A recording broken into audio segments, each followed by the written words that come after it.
አፍሪካውያን በአንድ ጥላ ስር እንዲሰባሰቡ አፍሪካዊ ተቋም ምስረታ ላይ አሻሯን ያኖረችው ኢትዮጵያ የራሷን ነጻነት አውጃ ሌሎች ጥቁር ሕዝቦች የቅኝ ግዛት ዘመን እንዲያበቃ ግዙፍ ታሪክ የጻፈችው ኢትዮጵያ ጎረቤት ሀገራትን ጨምሮ ባህር አቋርጣ ለብዙ ሀገራት የጸጥታና ደህንነት ሚና የነበራት ኢትዮጵያ የትብብር አብሮ የመልማትና የማደግ እሳቤዋ አብሯት የቆየ ዘመን ያጎመራው ትልቅ እሴቷ ነው። ይህን እሳቤ ወደ ሌሎች ዘርፎች እንዲጋባ የትብብር ማዕቀፎችን አበጅታ በአዲስ ፖሊሲ አበክራ እየሠራች ነው። የኢፌዴሪ ፕሬዝዳንት ታዬ አጽቀሥላሴ በቅርቡ በፓርላማ ላይ ቀርበው ያነሱትም ይህን ነው። መንግሥት በውጭ ጉዳይ ፖሊሲው ቅድሚያ ለጎረቤት የሚለውን መርህ አጠናክሮ ይቀጥላል። ባለፉት ዓመታት ከጎረቤት ሀገራት ጋር ዘርፈ ብዙ ትብብር ለማድረግ ጥረት ተደርጓል።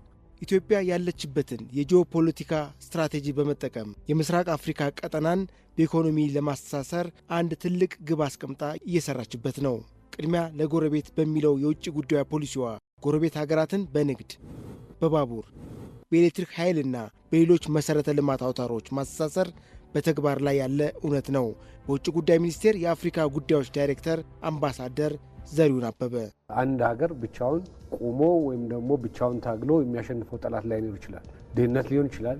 አሁን ካለው የዓለም ሁኔታ አንጻር ስታየው የአየር ንብረት ለውጥ ሊሆን ይችላል። ከዛ የሚመነጭ ነው ብለን መደምደም እንችላለን የኢትዮጵያን በጋራ የመልማት ሐሳብ። በባህልና በቋንቋ የሚወራረሱት ጎረቤት ሀገራት በኢኮኖሚ ዘርፍ ለማስተሳሰር በቅርቡ በይፋ የተመረቀው የታላቁ ሕዳሴ ግድብ አንዱና ግዙፍ ማሳያ ነው። አንደኛው በኃይል መተሳሰር ነው። ከሱዳን ጋር ተሳስረናል፣ ከጅቡቲ ጋር ተሳስረናል፣ ከኬንያ ጋር ተሳስረናል፣ ከታንዛኒያ ጋር አሁን በኬንያ በኩል ተሳስረናል። ሱዳን ለምሳሌ አሁን ጦርነት ላይ ነው። በክቡር ጠቅላይ ሚኒስትር መመሪያ አገሪቱ ጦርነት ላይ ሁናም ቢሆን እየከፈሉም ባይሆን ኤሌክትሪክ መስጠት ግን አላቋረጠችም ኢትዮጵያ። ይሄ ጋራ ተጠቃሚነትን መሰረት ያደረገ አካሄድ ስለሆነ ነው። የታላቁ ኢትዮጵያ ህዳሴ ግድብ በራሱ የአፍሪካ ህዳሴ። ታላቁ የህዳሴ ግድብ ለጎረቤት ሀገራት የሚሰጠው ትርጉም ከኤሌክትሪክ አቅርቦት የዘለለ ነው። የኬንያው ፕሬዝዳንትና የወቅቱ የአፍሪካ ህብረት ሊቀመንበር በአንድ ወቅት ይህም ብለው ነበር። The Grand Ethiopian Renaissance Dam is not only a feat of engineering ambition. የታላቁ ህዳሴ ግድብ የኢንጂነሪንግ አቅምን የመጠቀም ጉዳይ አይደለም። ግድቡ የትውልድ ግድብ ነው። አፍሪካም ያላትን አቅም የምታሳይበትና አፍሪካውያን በራሳቸው ሀብት በጋራ የመልማት አቅም እንዳላቸው የሚያሳዩበት ነው። The Ethiopian people and the neighboring countries will certainly benefit from abundant source of electricity. ኢትዮጵያና የጎረቤት ሀገራት የታላቁ ህዳሴ ግድብ ከሚያመነጨው የኤሌክትሪክ ኃይል ተጠቃሚ ናቸው። ይህንን እድል ለፈጠሩት ለኢትዮጵያ ህዝብና ለጠቅላይ ሚኒስትር አብይ አህመድ እንኳን ደስ ያላችሁ ማለት እወዳለሁ። አምናለሁ ዋናው ነገር የኢኮኖሚ ልማት ነው። አፍሪካ ራሷን መመገብ ከቻለች፣ የምግብ ዋስትናዋን ማረጋገጥ ከቻለች የምንፈልገው ኢኮኖሚያዊ እድገት እንደ አህጉር ይረጋገጣል ብዬ አስባለሁ። ኢትዮጵያ ከጎረቤት ሀገራት ጋር በጋራ ተፈጥሮ ሀብቶችን የመጠቀም ብቻ ሳይሆን የምትገነባቸው ግዙፍ ፕሮጀክቶች መዳረሻቸው ኢኮኖሚያዊ ትስስር መፍጠር ነው። በቅርቡም እንደ ማዳበሪያ ፋብሪካና የተፈጥሮ ጋዝ ማምረቻ ፋብሪካ ግባቸው ቀጠናውን የኢኮኖሚ ማዕከል ማድረግ ነው። በዘርፉ ጥናት ያደረጉት ዶክተር ሮባ ጴጥሮስ እንደሚሉት ቀጠናውን ከፍ ወዳለ ደረጃ ማድረስ ትልቅ ፋይዳ ይኖረዋል።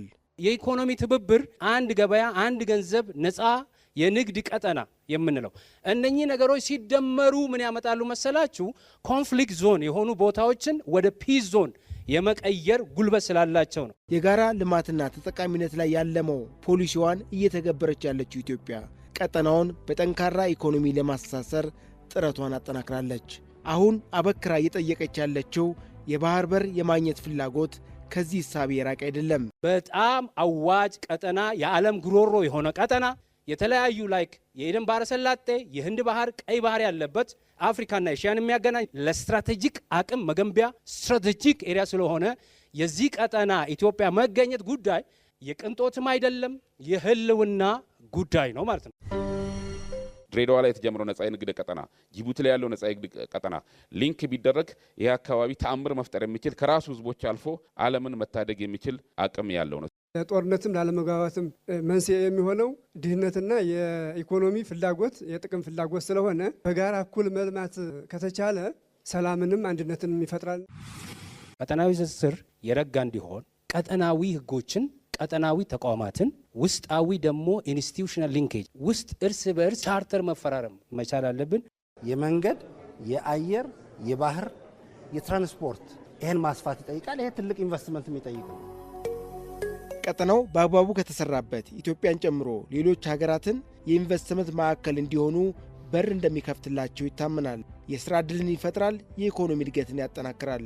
የኢትዮጵያ ብልጽግና ለሁሉም የእኛ ጎረቤቶች በእጅጉ ያግዛል። በዚህ መልክ ከቀጠል ኢትዮጵያ በልጽጋ የምትራብ ሰላም የምታጣ ሶማሊያ፣ የምትራብ ሰላም የምታጣ ጅቡቲ፣ የምትራብ ሰላም የምታጣ ኤርትራ፣ የምትራብ ሰላም የምታጣ ሱዳን ሳትሆን በጋራ የምንበለጽግ ስለሚያደርገን ትላልቅ ነገር የማሰብ ትላልቅ ነገር የመጀመር በፍጥነት የመጨረስና ውጤት የማስገኘት ልምምዳችን ይቀጥላል። የአፍሪካ ቀንድ በተፈጥሮ ሀብቱ የታደለ ሕዝቦቿ በባህልና ቋንቋ የተወራረሱ መሆናቸው ኢኮኖሚያዊ ትስስሩ ለመፍጠር ትልቅ እርሾ ነው። ይህ መልካም ዕድል ሙሉ በሙሉ ወደ ልማትና እድገት ሲቀየር በኢኮኖሚ የዳበረ አንድ ውህድ ቀጠናን መፍጠር እንደሚቻል ይታመናል።